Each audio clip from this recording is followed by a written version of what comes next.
એનો એક વિવેક છે. ધારો કે કોઈકને ત્યાં સવારે કોઈકની મૃત્યુ થઈ હોય, તો આપણે એમને પહેલા ફોન કરીને પૂછીએ સેવામાં છો. આપણે એમનું નથી વિચારતા, આપણે એમના ઠાકોરજીનું વિચારવાનું છે. જો સેવામાં હોય તો આપણે વાત ટાળી દેવાની, હું તમને થોડી વારમાં કરું છું.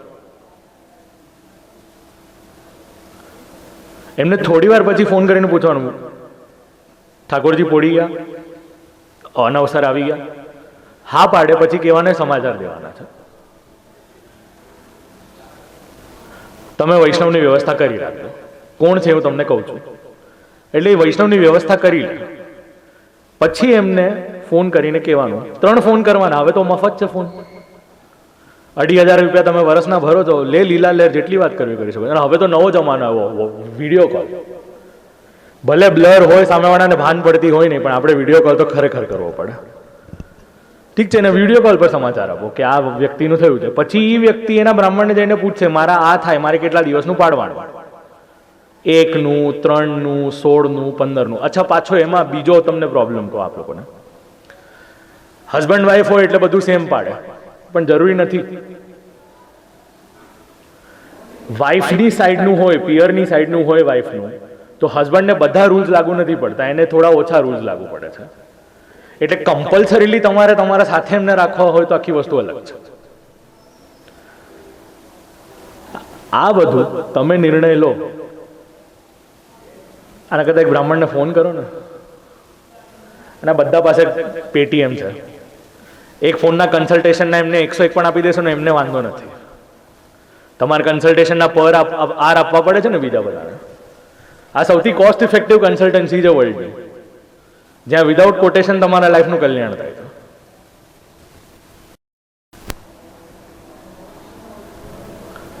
મહાપ્રભુજીનું ઇન્ટરપ્રિટેશન એક્સ્ટ્રીમ હાર્ડ છે. મેં આને સોફ્ટ વર્ઝનમાં તમને સમજાવ્યું છે. ખ્યાલ આવ્યો આપ લોકોને? ક્રમ સમજાઈ ગયો કે નહીં? કેટલા ફોન કરવાના?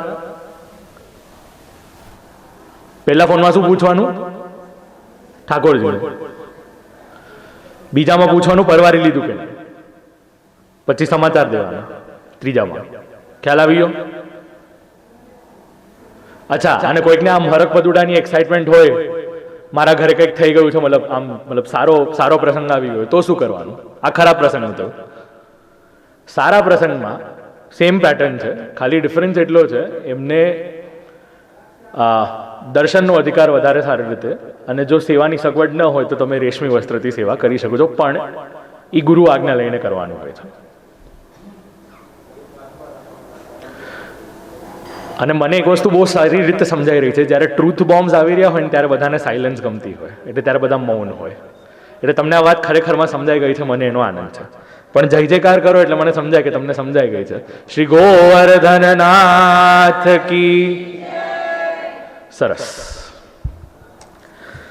જો આ પક્ષમાં મેલ પ્રજાને છે ને વાંધો ન હોય, કારણ કે આ બધું ફિમેલ સંભાળી રહ્યા હોય, પણ હવે એમને પણ આની ઇન્ફોર્મેશન આવી ગઈ છે, તો આ પ્લીઝ તમે લોકો કંઈક લખીને રાખી લેજો. લખીને રાખજો, કારણ કે માઇન્ડમાં હોય, તમને નહીં ગમ્યું હોય તો તમે ભૂલી પણ જશો. આમે આપણને જે ગમ્યું હોય ને એ વધારે યાદ રહે, જે ગમ્યું ન હોય ને એ વધારે યાદ રહે નહીં.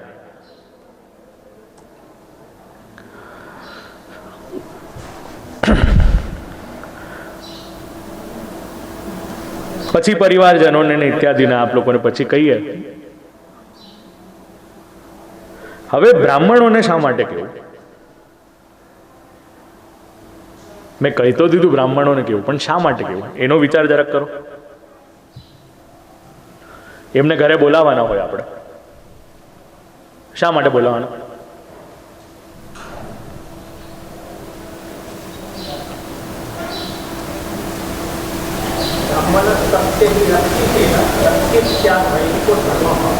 બ્રાહ્મણ વેદ ધર્મનો રક્ષક છે અને ઇત્યાદિ. ઓકે, ફેર, સમજાયું. ઉત્તર સારો છે. બ્રાહ્મણને ઘરે શા માટે બોલાવવાનો? મમ્મીએ કીધું એટલે.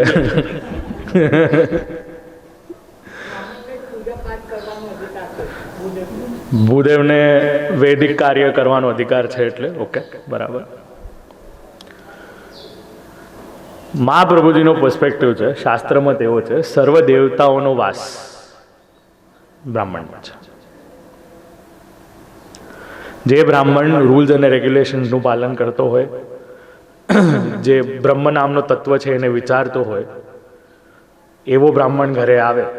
જે વેદને જાણતો હોય એવો બ્રાહ્મણ ઘરે આવે, એના પાસે આવા બધા કાર્ય કરાવવા જોઈએ.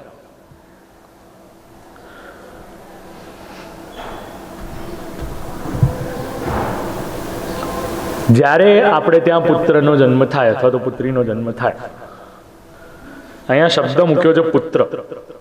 આપણે પુત્રનો અર્થ લઈએ છીએ બોયના અર્થમાં, સંતાનના અર્થમાં, પરંતુ એક પ્રકારના નરકથી, નરકની યાતનાથી જે આપણને બચાવે એનો અર્થ છે પુત્ર. આ તમારો જે જીવ છે અમુક વર્ષો પછી જ્યારે તમારો દેહને છોડશે, તમારા કર્મના આધારે એને ઘણી બધી યાતનાઓ ભોગવવી પડશે. એ થોડા સમય નર્કમાંથી જઈને સ્વર્ગમાં જવાનો પ્રયત્ન કરશે. મને તો એ નથી સમજાતો આપણે બધા માટે સ્વર્ગવાસી શા માટે લખીએ છીએ.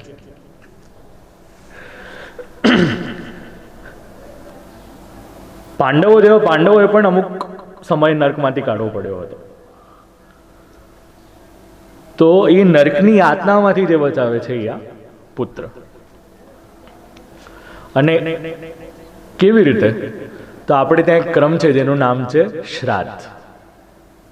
અને શ્રાદ્ધમાં આપણે આપીએ છીએ શું? પિંડ.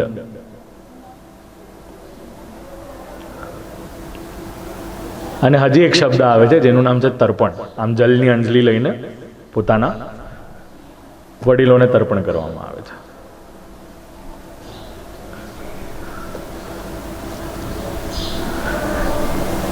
આ બધાનું કોમ્બિનેશન થાય ત્યારે જઈને પોતાના પિતૃઓને કમ્ફર્ટ પહોંચે છે. અને આ પિતૃઓને કમ્ફર્ટ મળે એના માટે જ આ બ્રાહ્મણોને બોલાવવામાં આવ્યા છે અને પિતૃ અને દેવતાઓનું અર્ચન કરવામાં આવ્યું છે, એવું આપણને ભાગવતજીના શ્લોકો સમજાવે છે.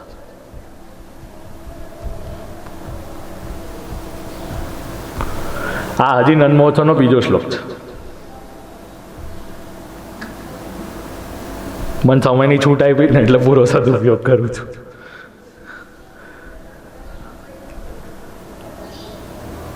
આપણને ઘણીવાર પ્રશ્ન થાય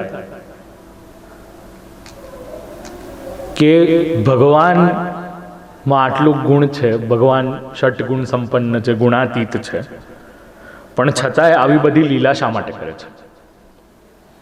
થાય કે નહીં? પ્રશ્ન થાય આવો.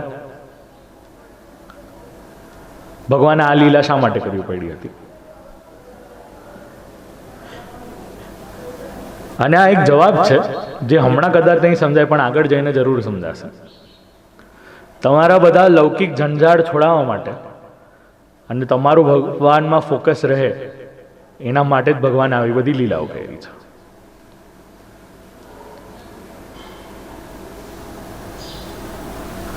આપ લોકોમાંથી કેટલા લોકો સેવા કરો છો? Very good. આખો રેશિયો સારો છે. સેવામાં સૌથી મોટું બાધક કયું છે? સૌથી મોટી પ્રોબ્લેમ કઈ છે? આપણે સેવા કરતા હોઈએ ત્યારે એક સૌથી મોટી પ્રોબ્લેમ છે. કઈ પ્રોબ્લેમ છે? મેં એનું નામ પાડ્યું છે મેનકા. તમારા ધ્યાનને મોહનમાંથી આકર્ષણ મેનકા તરફ જાય એટલે સમજવાનું તકલીફ થવાની શરૂ થઈ છે.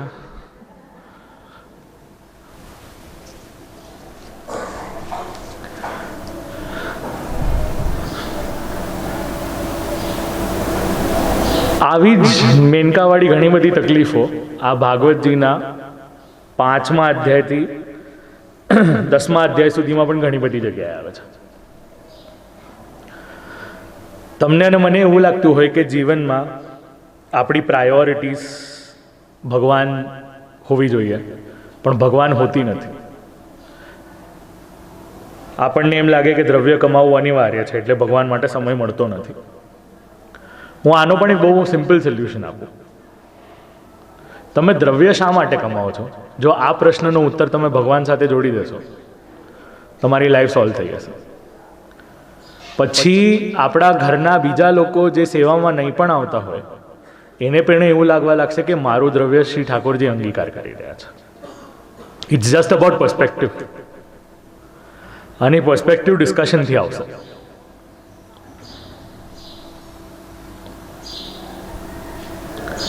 પ્રસંગ છે નંદ મહોત્સવનો, તો જરા નંદ મહોત્સવની પણ વાત કરીએ આગળ.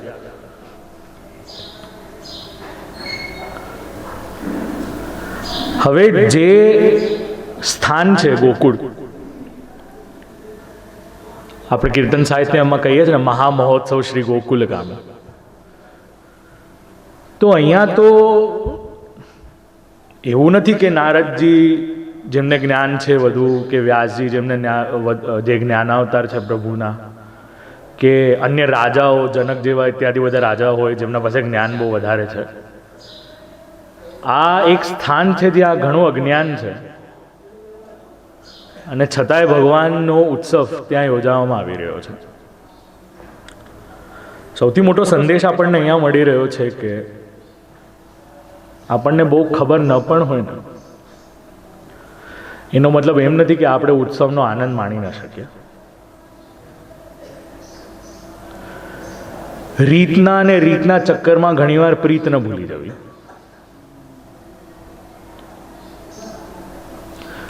જન્માષ્ટમી અને નંદ મહોત્સવના દિવસોમાં આપણે શ્રી ઠાકોરજીને જરદોશીના વસ્ત્ર ધરીએ છીએ. હવે આજની 90% ઓફ પ્રજાને જરદોશી શબ્દ જ નથી ખબર. તો શું તમે જરદોશી નહીં ધરો તો શું ઠાકોરજીને તમે પ્રેમ નહીં કરી શકો?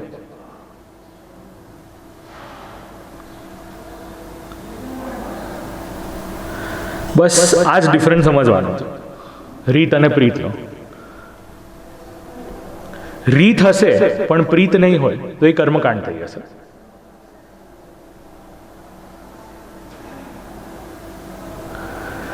પ્રીત હશે પણ રીત નહીં હોય તો એટ ધ મેક્સ લોકો તમારા માટે ખરાબ બોલશે કે આને કાંઈ ભાન નથી પડતી.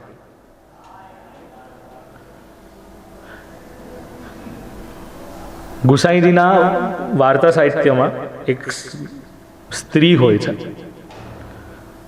વૈષ્ણવની વાર્તામાં એક વૈષ્ણવ હોય છે જેને ગુસાઈજી આજ્ઞા આપી હોય છે કે તારા 4 દિવસ પણ હોય ત્યારે પણ તું ઠાકોરજીની સેવા કર, કારણ કે તું શ્રી ઠાકોરજીની સેવા વગર રહી નથી શકતી. લોકો આની નિંદા કરે પરંતુ એ ન સમજે કે શ્રી ગુસાઈજી આને આજ્ઞા આપી છે. એટલે લોકોનું કામ કહેવાનું છે, લોકો કહેતા રહેશે. આપણે જે કરવાનું છે તો શું કરવાનું છે? તો સેવા કૃતિર ગુરુર આજ્ઞા. આપણને ગુરુ જે આજ્ઞા કરે છે એના થકી સેવા કરવાની છે.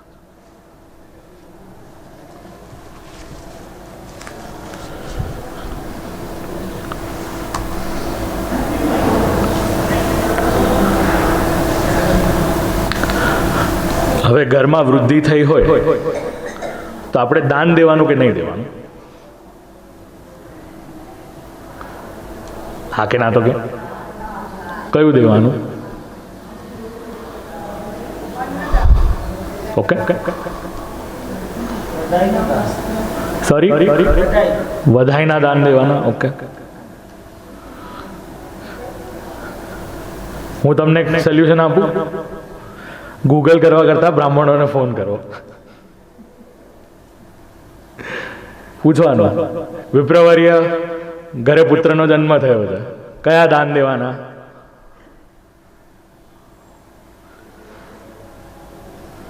એટલે પછી એમનું મોટું લિસ્ટ કાઢશે. એટલે તમે લોકો ડરી જશો, પણ ચિંતા કરવાની જરૂર નથી.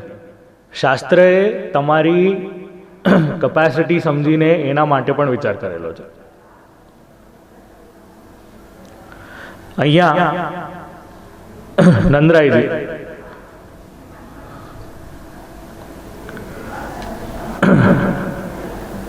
ગાયોનું દાન કરે છે. નંદરાયજી જ્યારે ગાયોનું દાન કરે છે તો 2 લાખ ગાયોનું દાન કરે છે.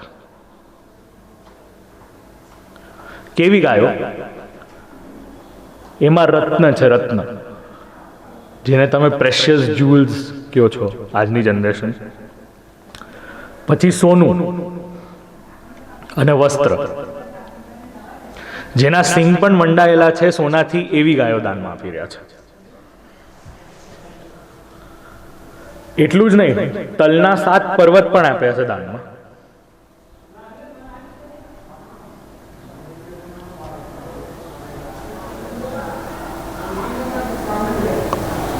તો આપણે પણ 2 લાખ ગાયો દેવી પડે.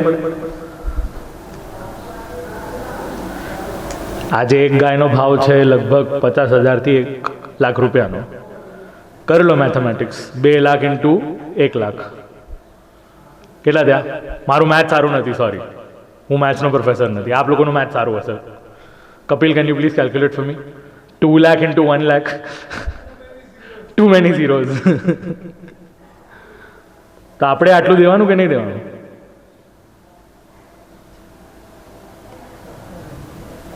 અરે હસો કે રડો યાર, 2 માંથી 1 કરો. ઘર બાર સંસાર બધું આવ્યું જાય. બોલાયું જ નથી. એક વસ્તુ યાદ રાખજો, શાસ્ત્ર અને બ્રાહ્મણો બહુ કન્સિડરેટ છે. એ લોકોનું કેલ્ક્યુલેશન બહુ ફાઇન છે. અને કેવું કન્સિડરેટ છે તો એનો પણ વિચાર આપ લોકો કરો. પોતાની સંપત્તિ હોય એનો 3600 પાર્ટ દાનમાં દેવાનો. 3600. હવે આપના પાસે 36 કરોડ હોય, હવે help me with this maths. 36 crore હોય ડિવાઈડ બાય 3600 કેટલા થયા?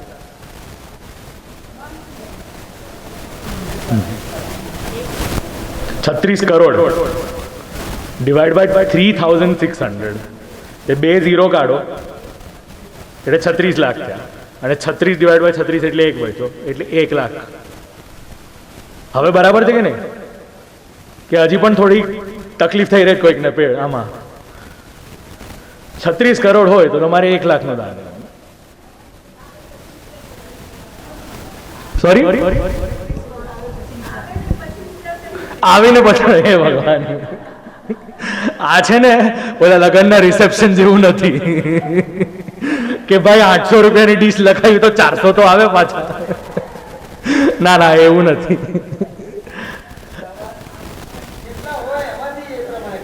જેટલી સંપત્તિ હોય, જે પિતા હોય એની જેટલી સંપત્તિ હોય એમાંથી 3600મો ભાગ કાઢીને દાનમાં દેવાનો. હવે આપના પાછળ કેટલાય કરોડ હોય, કેટલાય ખરબ હોય, કેટલાય અરબ હોય, કે કેટલાય લાખ હોય, કે હજારો હોય, એ સંપત્તિનો 3600મો ભાગ દાનમાં દેવાનો.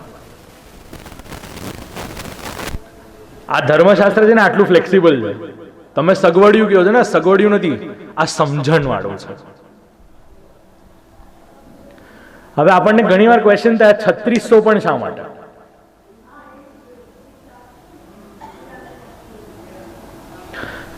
તો એ તમારા 100 વર્ષના આયુષ્યમાં કંઈક 10 ડેઝનું કોમ્બિનેશન હોય છે, એટલે એનો આન્સર 3600 આવે છે.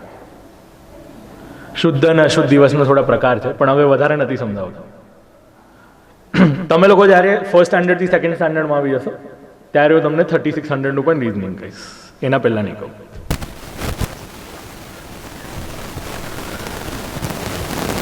તો હવે 3600મો ભાગ જો શ્રી અહીંયા નંદરાયજી દાનમાં આપે છે, તો નંદરાયજી આગળ ગાયો કેટલી હતી? 2 લાખ ગાયો અગર દાનમાં આપી હોય તો નંદરાયજી પાસે ગાયો કેટલી હતી?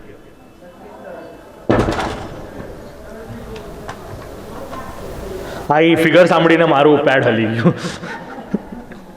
કેટલી હતી ગાયો? ક્યાં તમારું મેથ બહુ વીક છે, આ તો બહુ ખરાબ મેથ છે, આ ના ચાલે. હા, 72 કરોડ.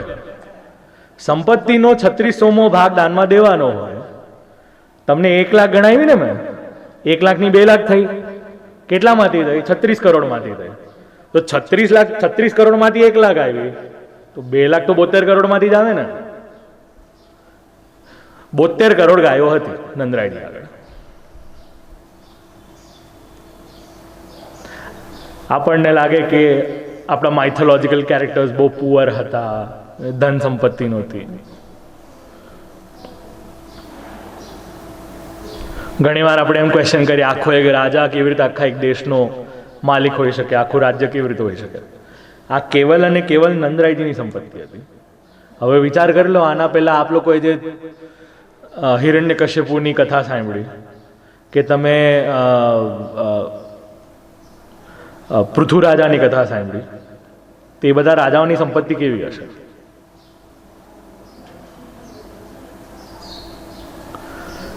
આ છે દાનનો પ્રકાર. એટલે એકાદો દાનનો પ્રકાર આપણને અહીંયા જાણવા મળ્યો છે, ગૌદાન. બીજો છે વિપ્રને દાન. અને અન્ય પછી દાનના પ્રકાર વાંચવા હોય તો એના માટે ધર્મશાસ્ત્રનું થોડુંક કોન્ટેક્સ્ટ લેવું પડે.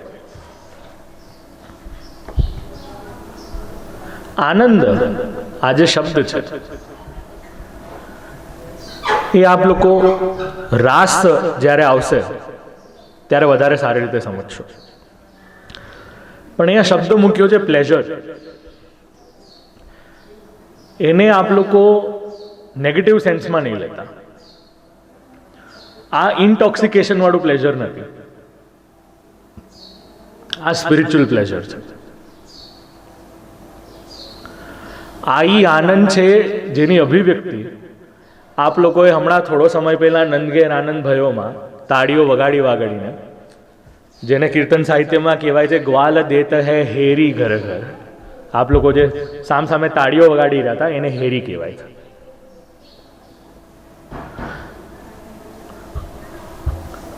આજની બર્થડે પાર્ટી હોય તો કેક કટિંગ થાય, કેક કટિંગ થાય અને પછી કેક સ્મેશિંગ થાય. એટલે ખાવાની કેક અલગ અને લગાડવાની કેક અલગ, બે કેક અલગ હોય. અને થોડાક વધારે આગળ ગયા હોય તો they open the top and then they spray it all. શું છે હવે તમે લોકો સમજદાર છો, મારે કહેવાની જરૂરત નથી. એટલે ખર્ચો તો કાફી થઈ શકે છે એ વસ્તુઓ માટે. તમારી લૌકિક પાર્ટી આવી હોય તો ભગવાન તમારા કરતા ચડિયાતા છે.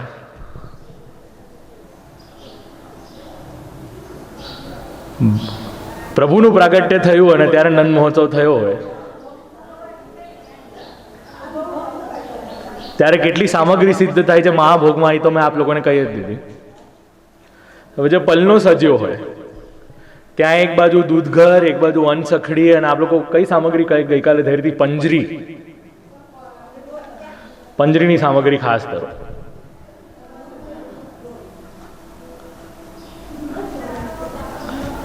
આમ ઇમેજિન કરો કે તમે લોકો ગોકુલમાં છો અને નંદ મહોત્સવમાં યોજાયેલા છો.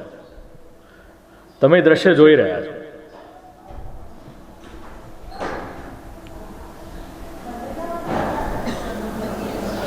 સાત પ્રકારના ઉત્સવ એક સાથે એસિમ્યુલેટ થાય ત્યારે એક મહોત્સવ થાય છે. અને અહીંયા સાત અલગ અલગ આસ્પેક્ટ્સ છે. એક રોલ પ્લે કરે છે એમાં બ્રાહ્મણો, બીજો એક રોલ પ્લે કરે છે વાજિંત્રો,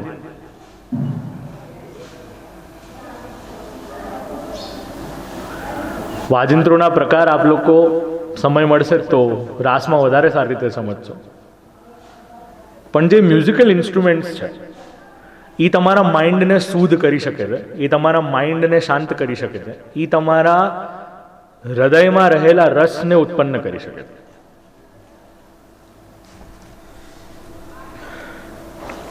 હવે જેને થોડું પણ કદાચ કીર્તન સાહિત્ય ખબર હોય તો સવારના પહેલો રાગ કયો ગાવામાં આવે છે?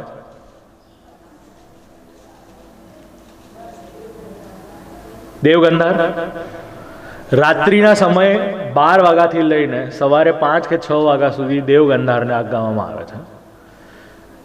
જન્માષ્ટમીની રાત્રિએ પહેલું જો કોઈ કીર્તન ગાવામાં આવે છે સવારના પોરમાં, જન્માષ્ટમીના દિવસે સવારે જો કોઈ કીર્તન ગાવામાં આવે છે, મંગલ રૂપ નિધાન સાવરો, એ પણ દેવગંધાર છે.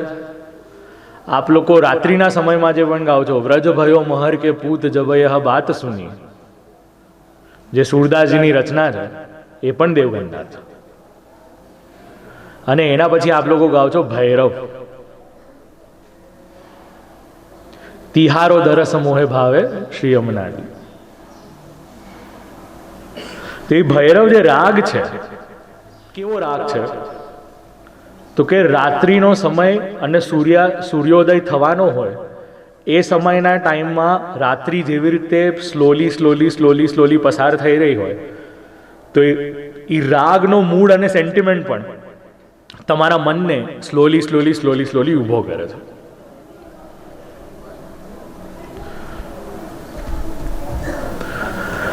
એના પછી જ્યારે શૃંગાર થઈ રહ્યા હોય છે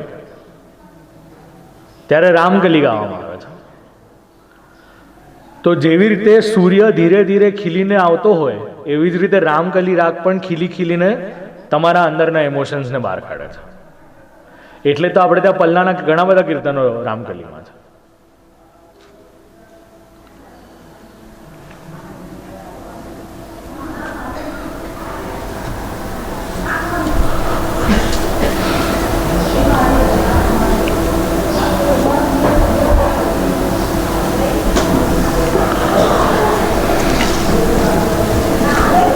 જેમાં આપ લોકોએ પહેલા શ્રવણ કર્યું હશે શુદ્ધિ માટે, તો આ નંદ મહોત્સવમાં શુદ્ધિનો પણ વિચાર કરવામાં આવેલો છે.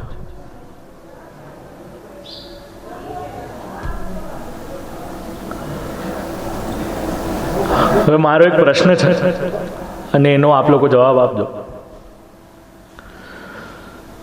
આટલી સરસ ઠંડી હોય અને કોઈ આપણને એલચી અને સારો મસાલાવાળી કડક દૂધવાળી ચા આપે અને આપણે એ ચાને ગ્રહણ કરીએ, એ ચાનો ગ્લાસ આપણે આમ હોઠે લગાડીને પીધો હોય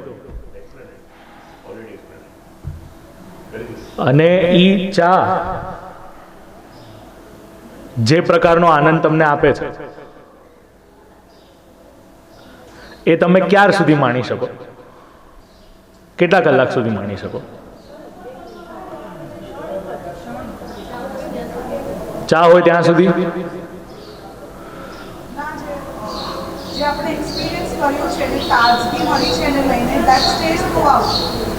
એ પણ એક ટાઈમ પછી it will go away, it will fade અવે.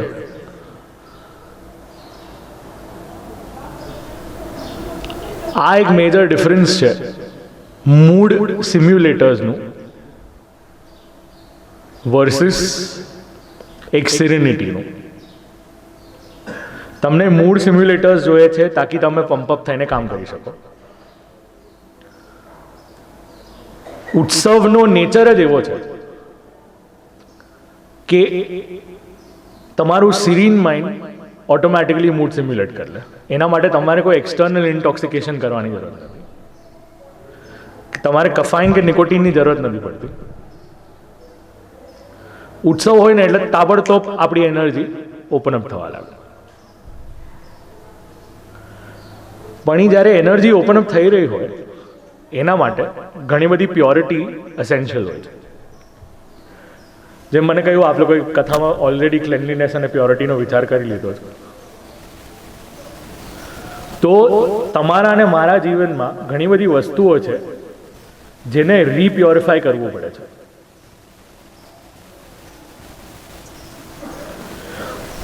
કોન્સેપ્ટ ઇમ્પોર્ટન્ટ છે, થોડો વિચાર કરજો આનો. જેવી રીતે તમારા ઘરમાં કોઈ વસ્તુને ધૂળ લાગેલી હોય, તમે કપડું લો, તમે કપડાથી એને સાફ કરો, તમે એને ક્લીન કરો, એવી જ રીતે તમારા ઇનર કોન્શિયન્સને ક્લેનલીનેસની જરૂરત છે અને મોર દેન ક્લેનલીનેસ અને પ્યોરિટીની જરૂરત છે.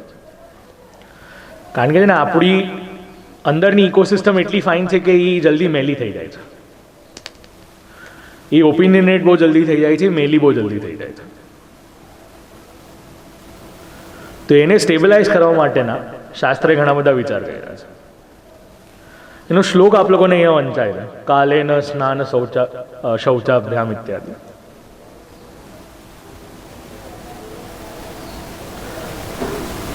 આપ લોકો નાથદ્વારા દર્શન કરવા જાઓ છો? હા કે ના? મંગળા દર્શન કરવા જાઓ છો? કેટલા લોકો નાયા વગર જાઓ છો? હવે તમને એક પ્રશ્ન પૂછું. તમારા ઘરે અજાણતા કોઈ મહેમાન આવે અને નાયા વગર આવે, તમને ગમે કે ન ગમે? ગમે કે ન ગમે? ન ગમે. તો તમને કયો અધિકાર મળ્યો કે તમે નાથદ્વારા જેટલા પવિત્ર સ્થાનમાં, જે શ્રી ઠાકોરજી ત્યાં બિરાજે છે, એ સ્થાનમાં તમે નાયા વગર સવારના પોરમાં પોતાનું મોઢું લઈને જાઓ ભગવાન સામે? કોને અધિકાર આપ્યો તમને?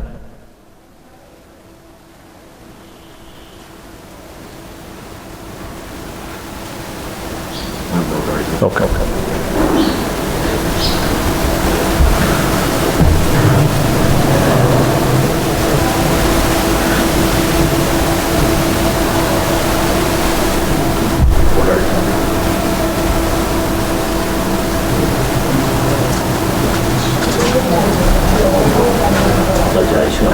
હા, મને એક ખ્યાલ છે, મારી વાત થઈ હતી ગઈકાલે.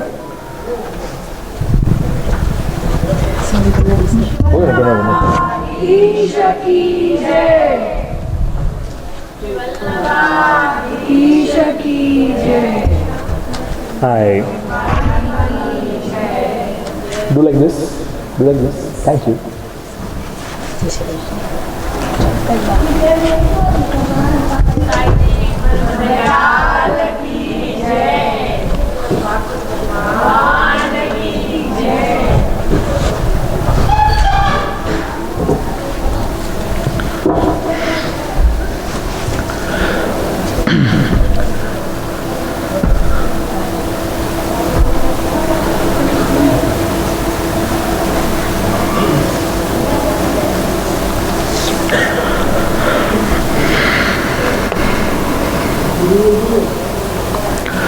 તો આપ લોકો નાથદ્વારા જાઓ અને જો બીજી વાર નાયા વગર ગયા છો, તમે આ એક કામ કરજો ને, આ વસ્તુ સાઉથના ગુરુવાયુર મંદિરમાં ટ્રાય કરજો ને એકવાર. નાયા વગર જવાનું ટ્રાય કરજો ને ત્યાં એકવાર. તમને લોકોને ત્યાંના અધિકારીઓ ભગાવતા નથી, તમારું નામ બદલી દેજો. બીજો મને કન્સર્ન છે,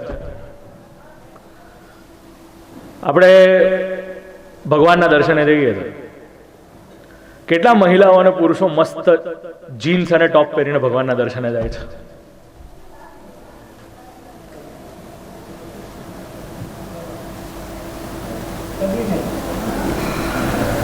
જો જતા હો તો મારી વાત સાંભળજો. આ એક વસ્તુ તમે આ જ વસ્તુ સાઉથના ટેમ્પલમાં ટ્રાય કરજો ને એકવાર. તિરુપતિ બાલાજીની વાત નથી કરી, હું પદ્મનાભ સ્વામીની વાત કરું છું અને ગુરુવાયુરની વાત કરું છું. એ લોકો કમ્પલસરી તમને ધોતી પહેરાવશે. તમે રિસેપ્શન માટે રેમન્ડમાં જઈને 15,000નો સૂટ સીવડાવી શકો છો. કોઈકની કોકટેલ પાર્ટી માટે તમે જગામગાવાલા શર્ટ્સ પહેરી શકો છો. તમે યાટમાં જવાના હો તો તમે વ્હાઇટ કલરની શોર્ટ પર બ્લુ શર્ટ પહેરી શકો છો. તમે સંગીતમાં જવાના હો તો તમે 15,000 કે 20,000નો લેંઘો રેડી કરાવડાવી શકો છો.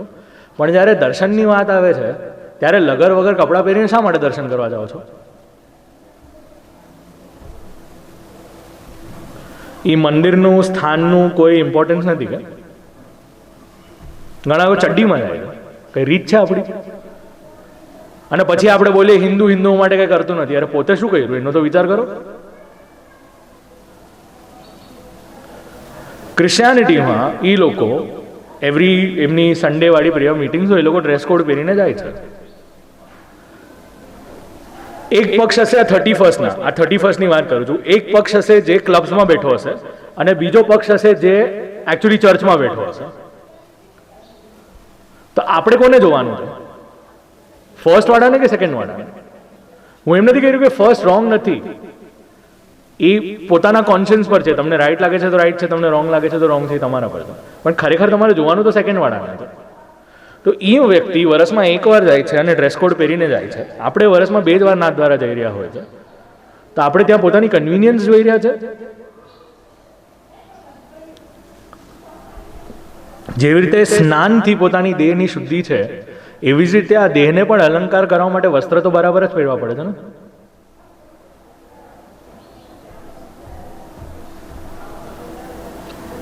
સૌથી મોટું તમારું અને મારું ભગવાન સાથેનું રિલેશન ડિસઓરિએન્ટેડ છે. આ એનો સૌથી મોટો ઉદાહરણ છે.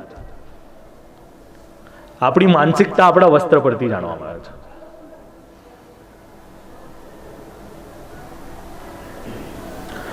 અને એમાં નાયું ન હોય, મંગળાના દર્શન તો કરીએ પણ આપણે થોડા વિવેકી ને એટલે બ્રશ કરીને જઈએ. કેમ? કારણ કે ઓલા ગરમ પૌવા મળવાના ને એ ખાવા પડે. આપણે નાયા વગર દર્શન તો કર્યા જ, સાથે સાથે આપણે ખાધું પણ. અને જો એમાં આપણા ઠાકોરજી ભેગા ગયા હોય સાથે, આપણા ભાગ્યા, આપણા નાયા વગર દર્શન કરવા ગયા, નાયા વગર ખાઈને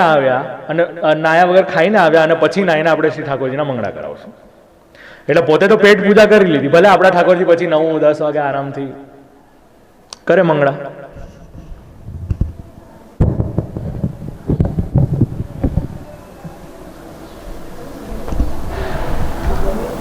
શુદ્ધિના પ્રકાર છે. આપણે ત્યાં ફૂલ આવ્યા ગઈકાલે, તે ફૂલ પર પાણી છટવામાં આવે, ખાલી એની ફ્રેશનેસ માટે નહીં. અડકા અડકી થઈ હોય તો એ પુષ્પ શુદ્ધ થઈ જાય છે એનાથી. બ્રાહ્મણ યજ્ઞ કરાવડાવે ને તો ત્યારે યજ્ઞકુંડ પણ શુદ્ધ કરાવડાવે આપણા પાસે. એ છોડો, ફોરેન જઈને આવો ને તો બ્રાહ્મણને ફોન કરીને સમુદ્ર ઉલ્લંઘનનો સંકલ્પ કરવો પડે છે. ગૌમૂત્ર, ગોરજ, દૂધ, દહીં એ 10 સ્નાન કરવું પડે છે. એમાં સોનાનું એલિમેન્ટ હોય છે. ત્યારે એ 10 સ્નાન કરવાથી તમારો દેહને ઇત્યાદિની શુદ્ધિ થાય છે. સૂતક હોય એના પછી આપણે કંઠી બદલીએ છીએ. ચરણામૃત લઈએ છીએ તાકી આપણું અંતર શુદ્ધ થાય. દાન દઈએ છે શા માટે? આપણા દાનથી આપણે ત્યાં કોઈ અનધિકારીનું દ્રવ્ય આવી ગયું હોય, કાં તો ખોટા રસ્તાનું દ્રવ્ય આવી ગયું હોય તો એ દ્રવ્ય શુદ્ધ થાય.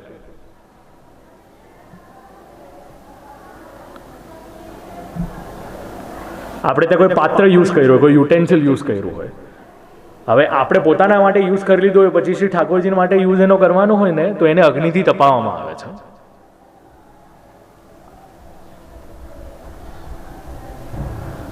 આ બધા એની પ્યોરિટીના માટેના વિચાર છે. અને સૌથી ઇમ્પોર્ટન્ટ, સૌથી છેલ્લું, તમારા જીવ શુદ્ધિ માટે આત્મવિદ્યા જરૂરી છે. એ વિદ્યા જે તમને ઇનર સેલ્ફને સમજાવે, તમારા જીવ અને આત્માનો જે કોરિલેશન છે એ સમજાવે, તમારી ઇનર કોન્શિયન્સ કેવી રીતે વર્ક કરે છે એ સમજાવે. અને એના માટે જ છે શ્રીમદ ભાગવતજીનું ભક્તિશાસ્ત્ર અને ઇત્યાદિ બધા ગ્રંથો. કેટલું કન્વિનિયન્ટ છે. આજે કોઈક ઇંગ્લિશમાં અમારે એક રાઇટર છે જેનું નામ છે અમીશ ત્રિપાઠી, એમની નિંદા નથી કરી પણ એ ઘણા બધા ગ્રંથો લખે છે.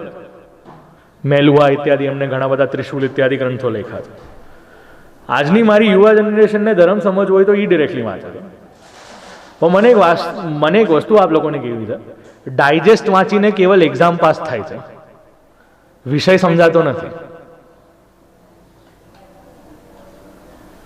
તો આપ લોકો નક્કી કરો, આપણે ડાયજેસ્ટ વાંચવી છે કે ખરેખર વિષય સમજવો છે? જો વિષય સમજવો હશે ને તો ટેક્સ્ટબુક જ વાંચવી પડશે. અને આ જીવનની ટેક્સ્ટબુકનું નામ છે શ્રીમદ ભાગવત.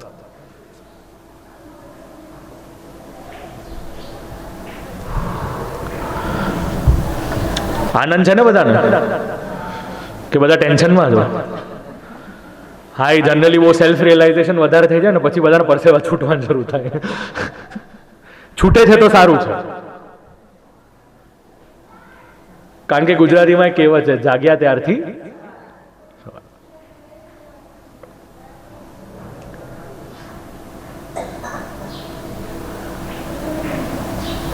તો આ શુદ્ધિના બધા પ્રકાર. ત્યારબાદ બ્રાહ્મણો પાસેથી, બ્રાહ્મણો જ્યારે કોઈ પણ કર્મ શરૂ કરે તો બ્રાહ્મણોને 1 મિનિટ જરાક પોઝ લેવા વિનંતી કરીશ. ને આપ લોકો જો સ્વસ્તિ વાચન કરી શકો તો એક અનુકૂળ રહેશે. આપ લોકો કોર્ડિનેટ કરીને મને કહી દો.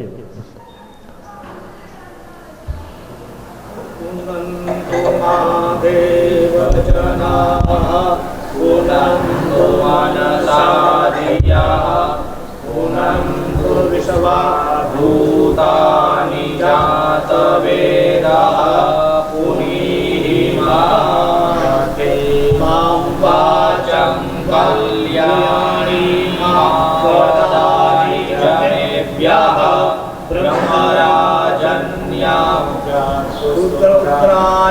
પૂજાચાર્ય ચ સ્વાગચારણાય ચ પ્રિયો દેવાનાં દક્ષિણાયૈ દાતુરિહ ભૂયાશમયં મે આમ સપજતામુપમાતુ નમતુ સ્વસ્તિ જગન્મજોભિમૃતા અભૂમા દિવાં પૃથિવ્યા અર્યાર્વામા વિદામ દેવાં સ્વર્જ્યોતિઃ સ્વસ્તિ ન ઇન્દ્રો વૃધશ્રવાઃ સ્વસ્તિ નઃ પૂષા વિશ્વવેદાઃ સ્વસ્તિ નક્ષારક્ષો વરિષ્ઠનેમિઃ સ્વસ્તિ નો બૃહસ્પતિર્દધાતુ લક્ષ્મીશ કન્યા ઓરાત્રે નક્ષત્રાણિ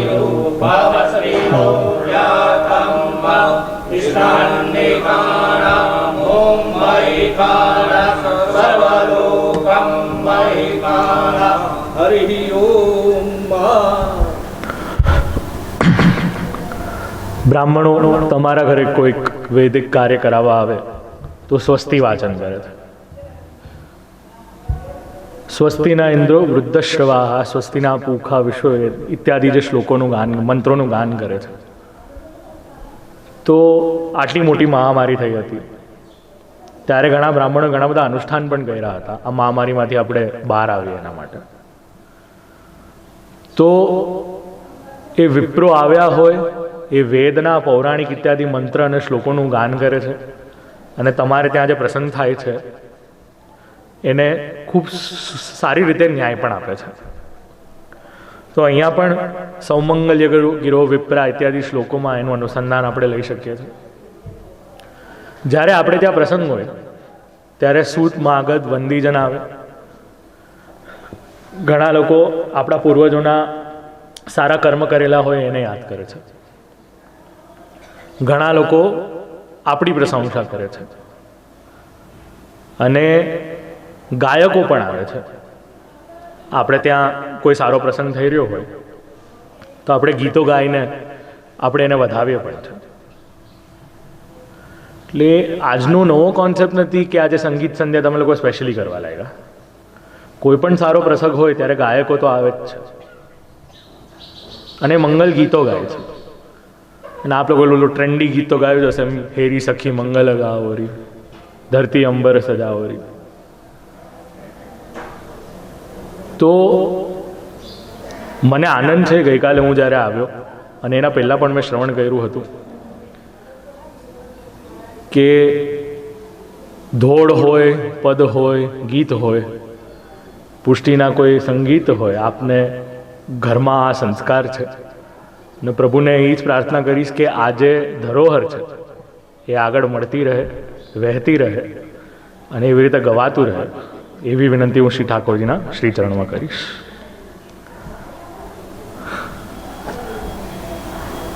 તો આટલા બધા જ્યારે આ ઘરે આવવાના હોય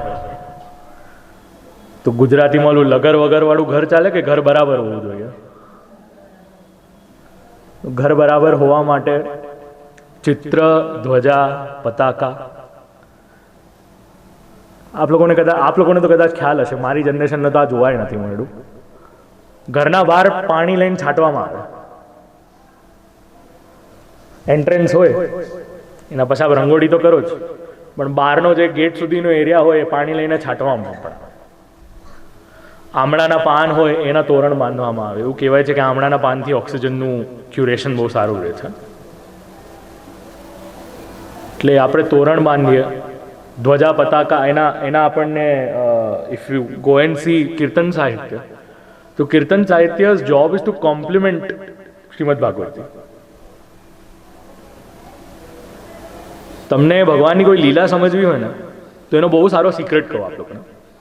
પહેલાં ભાગવતજી વાંચવાનું, પછી ભાગવતજીનો થોડું વધારે એક્સપ્લેનેશન હોય એ કોઈ વિદ્વત આચાર્ય પાસેથી અથવા તો કોઈ વિદ્વાન વક્તા પાસેથી એનો અર્થઘટન સમજવાનું.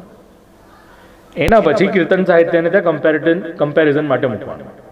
હવે આપ લોકોને લાગે મને તો ટાઈમ મળે નહીં આટલું બધું કરવાનું, પણ ખરેખર એક્સપ્લોર કરવાની મેથડ આ છે. ખરેખર ભાગવતજીને એક્સપ્લોર કરવાની મેથડ આ છે. આજે અહીંયા આ જે શ્લોકો છે આપ લોકો અહીંયા કદાચ જોઈ શકતા હશો. ચિત્ર ધ્વજા પતાકા, જે 6 નંબરનો શ્લોક છે, 4થી લાઈન છે. આ એના સંદર્ભમાં છે. આપણે ત્યાં કેવું બર્થડે હોય એટલે આપણે હમણાં અહીંયા બલૂન્સ લગાડ્યા છે. તેવી જ રીતે આપણે ફૂલના તોરણ છે, વસ્ત્રના તોરણ છે, પત્રના તોરણ છે. પછી આપણે ત્યાં પેલા રથમાં એક પ્રકાર હતો, રથ હોય તો રથ પર ધ્વજા મૂકવામાં આવતી હતી. એવી જ રીતે આપણા પુષ્ટિમાર્ગીય સંપ્રદાયમાં પણ ઘણા ચિહ્નો છે. તેવા 6 ચિહ્ન છે આપણે ત્યાં. સૂર્ય અને ચંદ્ર તો છે જ, સાથે સાથે ભગવાનના જે 4 આયુધ છે, શંખ, ચક્ર, ગદા અને પદ્મ, એને પણ ધ્વજામાં મૂકવામાં આવે છે. અને કીર્તન સાહિત્ય પણ સેમ વસ્તુને ટ્રાન્સલેટ કરીને આપે છે. એ કહેશે ધ્વજા પતાકા તોરણ માલા, અને પછી કહેશે સજે સિંગાર સબે, એટલે બધા શૃંગાર ધરીને આવ્યા છે.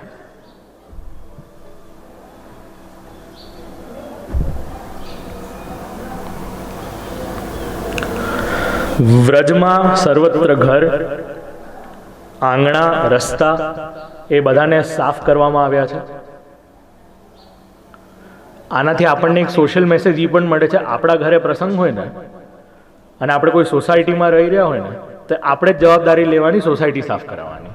સેક્રેટરી પર મૂકવાનું ન હોય કે આપણને સાફ કરાવી આપશે.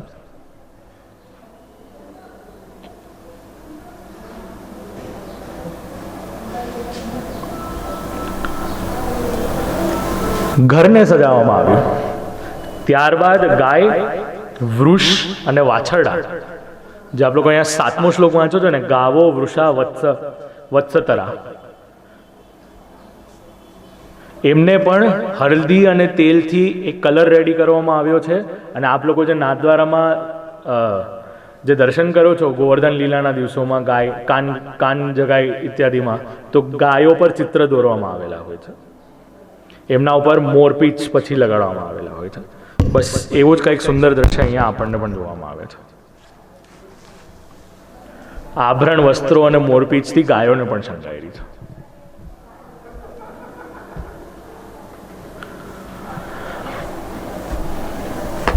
હવે લગ્ન થયો હોય, આપણે તૈયાર થતા હોઈએ છીએ. કોઈ સારો પ્રસંગ હોય એમાં આપણે તૈયાર થઈ રહ્યા હોય છે. જેવી રીતે આપ લોકો ગઈકાલે તૈયાર થયા હતા, તો અહીંયા વ્રજની સ્ત્રીઓ પણ સારા વસ્ત્ર, આભૂષણ ઇત્યાદિ ધરીને ક્યાં ગયા છે? આનંદ આજ નંદજુ કે દ્વાર, નંદરાયજીના ઘરે ગયા છે.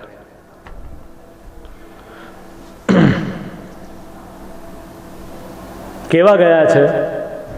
ખાલી હાથે ગયા છે કે ભેટ લઈને ગયા છે?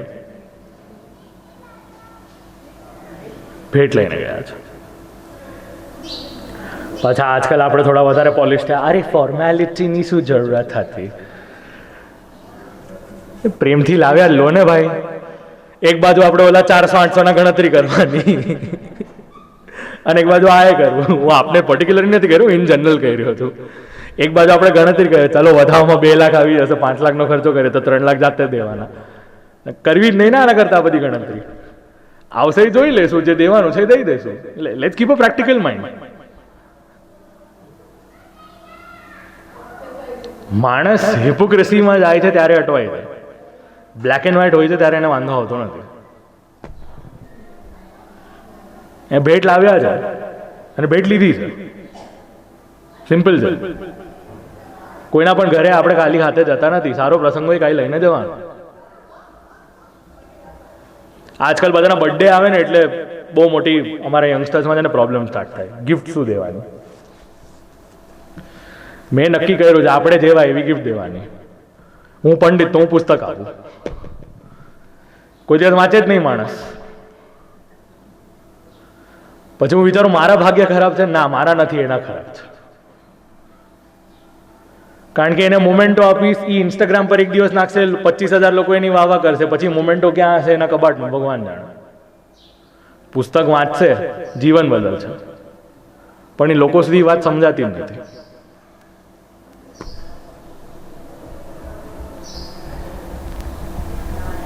અને આજકાલ કસ્ટમાઇઝ ગિફ્ટિંગ કંપનીઝ કેટલી વધી છે. તમને નાના બાળકનું નામ અને ફોટો પણ અહીંયા ચીપકેલો જોઈએ બીજા દિવસનો, તો એ પણ રેડી થઈને આપવા માટે લોકો રેડી છે આજકાલ.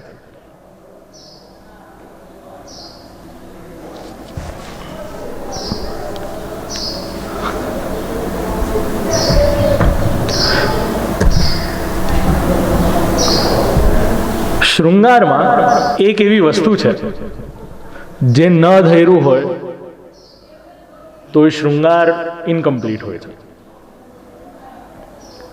કયો છે એ શૃંગાર? શ્રી ઠાકોરજીને ગુંજામાળા, પણ સ્ત્રી તૈયાર થઈ રહી હોય અંજન. ચંદન તો આપ લોકો ચાંદલો તો કરો જ, કાજલ. હવે વિચાર કરો, અહીંયા સ્પેસિફિકલી અંજન માટે વિચાર કરવામાં આવ્યો છે.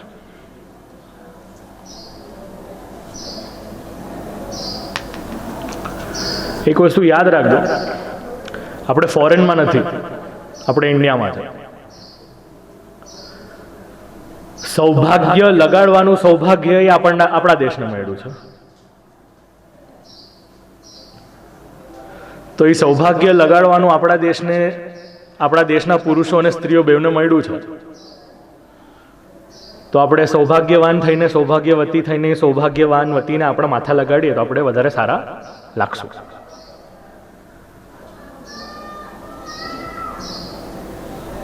કારણ કે શાસ્ત્ર એવું કહે છે, જેના કપાળમાં તિલક નથી એનું કપાળ સ્મશાન જેવું છે.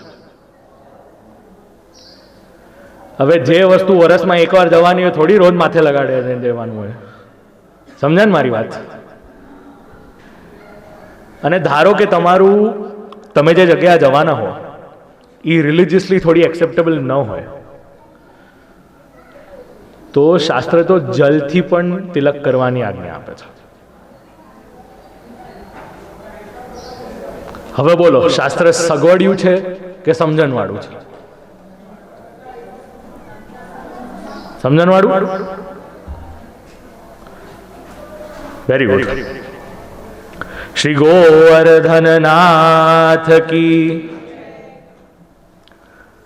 તો તિલક કેવું કરવાનું સમજાવો મને. ચાંદલો કે તિલક કરવાનું હોય તો કેવી રીતે કરવાનું?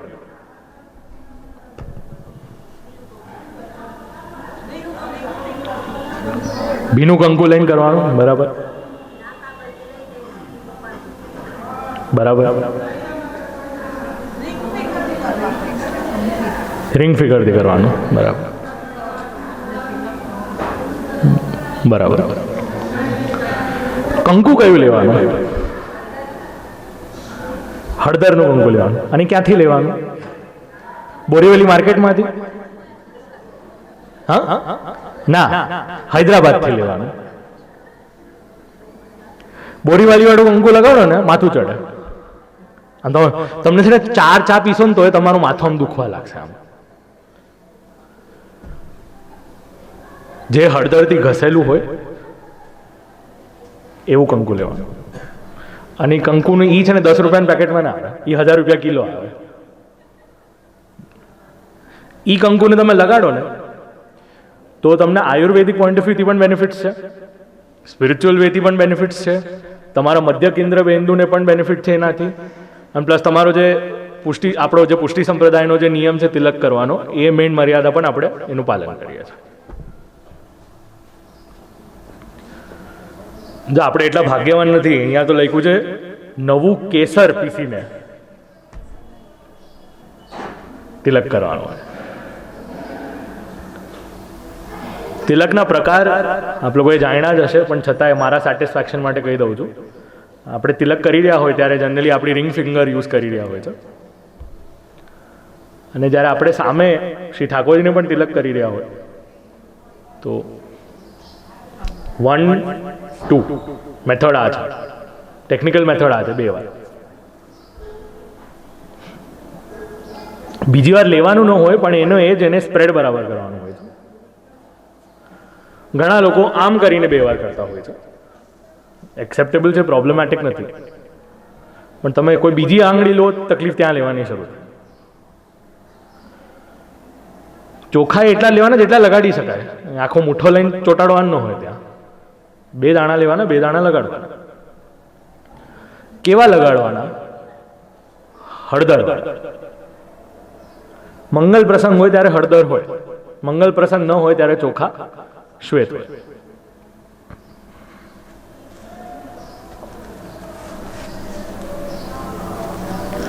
હવે મને એક વસ્તુ કહો, નાથ દ્વારા ગયા હોય આપણે,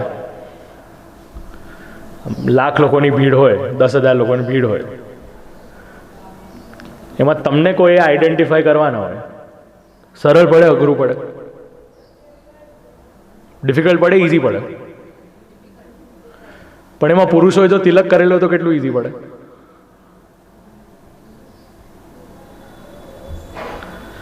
અહીંયા ભગવાન સન્મુખ જ્યારે બધા થયા છે 10મા શ્લોકમાં, તો તિલક કરીને આવ્યા છે.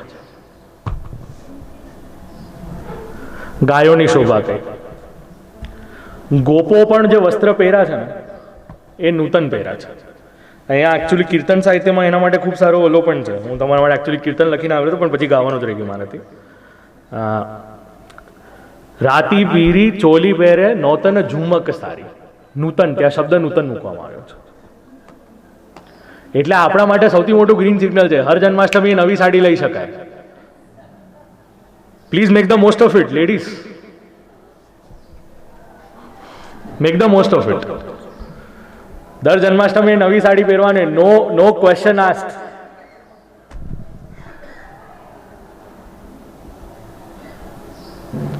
સિત્તેર 80 100 વર્ષની જેટલી પણ આયુષ્ય હોય, આપણા પાસે 60 સાડીનું સૌભાગ્ય ભગવાનની કૃપાથી મળ્યું છે.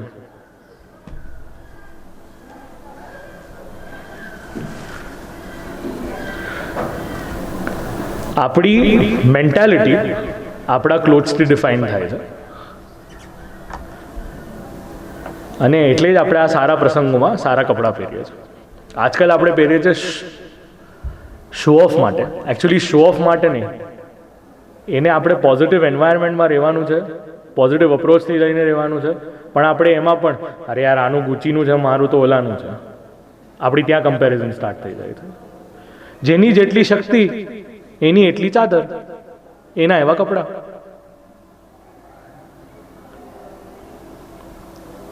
તમારી વેશભૂષા તમારા કમ્ફર્ટ માટે છે, તમારા કમ્પેરિઝન માટે નથી.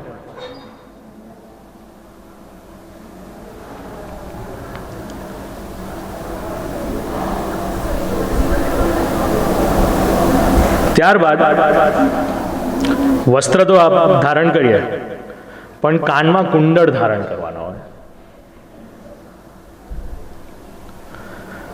કંઠમાં કંઠાભરણ ધારણ કરવાનું હોય,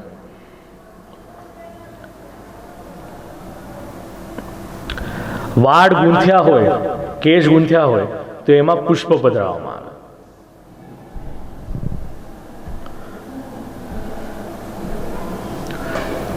અને 11મા શ્લોકમાં